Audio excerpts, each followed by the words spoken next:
When Barack Obama ran for president, Latinos and African Americans turned out in record numbers to vote for him. And then I don't think, when we first took the script around, we were told, you know, oh, why do you want to tell this story? It's already been done. Haven't you seen Brokeback Mountain? Yeah. And the assumption, of course, is that because the dominant culture has dealt with the issue that minority cultures have. But it's, as you mentioned, it's a huge taboo that you don't talk about. Yeah. And then what was interesting, Proposition 8 in California came out, the same-sex marriage ban, and again, Latinos and African Americans turned out in record numbers to support the ban on gay marriage, and it completely shook and surprised the progressive community. Like, oh my God, how could a people who just a few decades ago who were struggling for civil rights and equal rights turn against a minority group who's asking for the same recompense? And I think that it is a really push button issue. And like you said, in Mexico, they just recognized gay marriage, and it's, I think, caused a lot of conflict, to put it mildly. And I don't think it's an issue that has really been dealt with. And I think that's. Well, that's really ultimately the point, isn't it? That tradition. Don't you love movies like that? Tradition should not shut out conversation. Should not close down dialogue. And clearly, as an author of the story, my brother's got a lot on his mind, and I appreciate that about him, because he's only got 2 hours to tell a story, but he touches on a lot of different issues that need addressing and discussing, and that's also been pretty wonderful to see, is how people emerge from the theater anxious to talk about it. Yes, there's a great Native American writer named Leslie Silko. She lives over in Tucson, and she says tradition which refuses to change is bad medicine. Anything human, anything that humans produce, create, touch, is always going to evolve and change. And I think that's one of the interesting things about the film, and that Benjamin is a man of tradition who has used might makes right as his way to negotiate life, and he's put in a situation where he's now at the threshold of change, and he has to make a decision. Am I going to continue to apply this philosophy? Is it working for me now? Or do I have to kind of gather myself, reassess, and find a new course? And I think that if you look at what's going on in the world, I mean, there's no question that the world is becoming increasingly dangerous and more violent. And what's happening with environmental destruction threatens all species of life, not just human life. And I think people are asking that question. I mean, Evo Morales just hosted the Mother Earth Summit for mostly Latino nations and indigenous peoples, because they were shut out at the Copenhagen talks, addressing that very thing, that we are at this threshold and we have to find a new course of action, because our old story, so to speak, it's no longer working.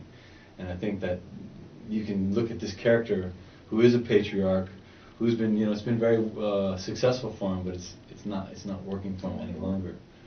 And the film kind of, I think, poses that question, and it remains open. What choices are we going to make? How much direction did you have to give your brother? Or were you kind of hands-on or hands-off? Because he was involved in the writing, and we discussed the themes pretty intimately. When it actually came time to filming, I didn't have a lot of direction, to give him a lot of direction. The thing about Benjamin, he's the consummate professional, so I knew he would show up prepared. He would have his lines. He already had thought out the scene. If he hit a stumbling block, I know he would ask me, and so I kind of gave him his space that way. And I find that that's a good way to work with most actors. The first-time actors, that wasn't the case. They were nervous And it was the son. This was his first feature film. First feature, so. but an experienced actor who also did incredible preparation. Okay. But with Benjamin, it's just a matter of just it's wise of any director to give the first 1 or 2 takes to the actors, because up till this point, there's been discussion. There's been some rehearsal, if you've been lucky to have that luxury, and we had a little bit. And of course, we were already thematically aligned in terms of what each scene was supposed to say and how it was supposed to propel the story forward.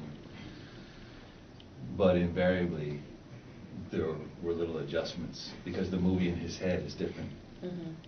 than the movie in my head. And what I find remarkable about working with Peter is that he has a very clear, complete vision of what it should be from the inception of writing.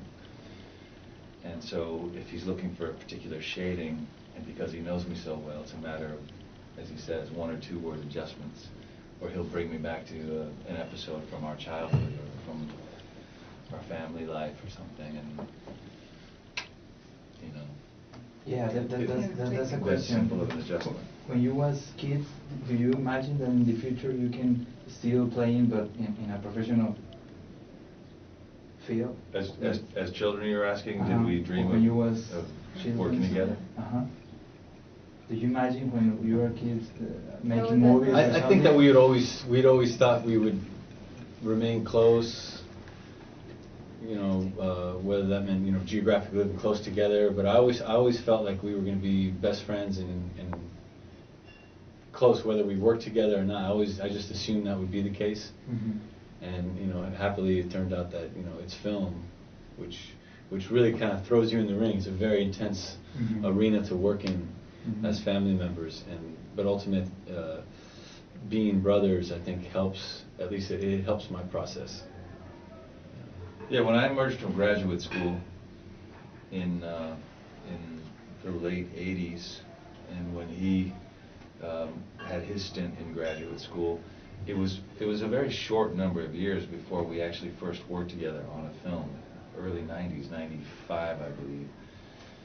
So it wasn't too long of a guessing game before we realized, let's take whatever closeness we had as children and continue that process into a professional realm.